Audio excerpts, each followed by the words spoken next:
اوه ماي جادنس، انا بوظت اللابتوب. الله بجد. اعمل ايه علشان ما احسش بتشتت كبير قوي؟ مبدئيا كده انت اخر الفيديو الاغلب هيكون عندك 20 من اقل، ممكن 14 15 سنة، هيبقى في الرينج ده عامة. طيب انت دلوقتي متشتت ازاي؟ مش متشتت من العوامل الخارجية، انت خلاص شلت العوامل الخارجية ووصلت ليفل تاني. انت متشتت في المجالات، انت مش عارف تختار مجال ايه علشان تتعلمه.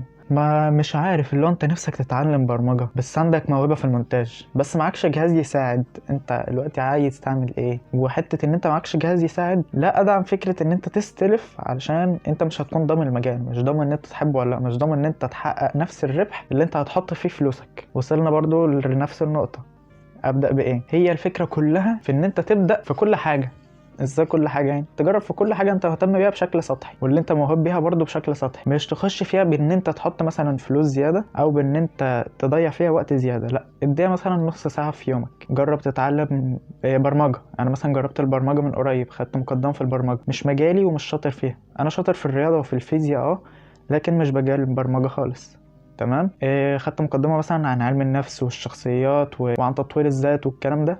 الكلام ده فرق معايا شخصيا، وغير كده ان انا حبيته، المجال عجبني. طيب هو عجبني، هل ده انا هقدر اشتغل بيه؟ حتة ان انا اوظفه او اشتغل بيه بقى دي ليها نقطة تانية.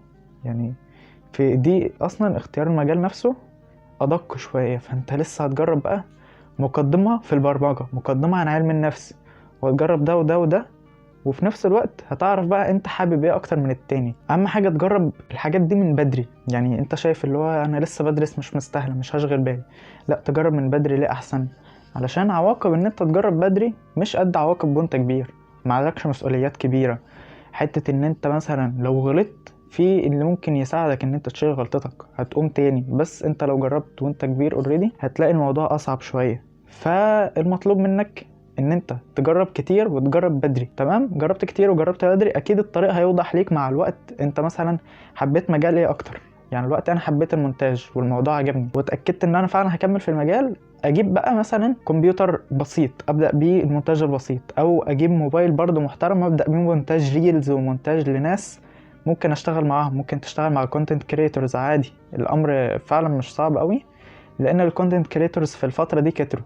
انت شايف العبد لله مثلا اهو قاعد بيصور فيديو سبب ان انا بصور اصلا وانا قاعد كده طبيعي مثلا على الكنبه، فالموضوع باخد وبدي معاك في الكلام، هي مجرد قعده رغي، وفي نفس الوقت الامر هيوضح لك شويه لما تقعد مع نفسك وتجيب ورقه وقلم. انت دلوقتي برضو مش محدد انت نفسك في ايه، طيب على الاقل اعرف انت ما نفسكش في ايه. مثلا انا ما نفسيش اطلع مبرمج، هكتب ده عندي، انا مش عايز ابقى كذا، انا مش عايز ابقى لاعب كوره، مش عايز ابقى لاعب كوره، واكتب المجالات اللي انت نفسك فيها. انا مثلا عايز اطلع شاطر في كذا، عايز اطلع مهندس، عايز اطلع كذا كذا، وتختار برضو مجال يكون مساعدك قدام. بحس ان انت عارف اكيد التطور التكنولوجي مش مقتصر بس على الدراسة وعلى ان انت نفسك مثلا تطلع مدرس او بتاع، الحاجات دي هتساعدك بس هتساعدك في ان انت تحوش مبلغ وتعرف تفتح بيت والكلام ده. المبلغ اللي انت بتحوشه ده في ناس اغلبهم بيشتغلوا بالوظيفة العادية عشان يجمعوا مبلغ، مثلا من المبلغ يجيبوا منه لابتوب، ممكن يجيبوا موبايل عشان يبداوا بيه كونتنت كريشن. برضو مع الوقت الحاجات دي هيطلع لهم عائد منها يرجعوا بيها فلوسها اللي هم طلعوها في الحاجه نفسها، فهي دي الافاده. فركز ان انت تعمل باسيف انكم، وركز ان انت تعرف تختار مجال انت فعلا حابه، علشان ما تجيش في نص المسار كده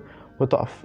وخد بالك مش معنى ان انت وقفت في نص المسار فانت ما عندكش اي قيمه لو وقفت في النص، لا عادي، انت ممكن تقف في النص وتخش في المجال التاني، هيكون عندك خبره اكتر. يعني في حاجات انا حرفيا بجربها وانا طفل في ابتدائي وفي اعدادي طلعت ليها لازمه دلوقتي، اللي هي موفره عليها خطوات كتير، وبلاقي ان اصحابي اصلا انا سابقهم فيها، هي حرفيا حاجات هطله بس في نفس الوقت انا سابقهم فيها، فدي حاجه كويسه ان انت تجرب بدري.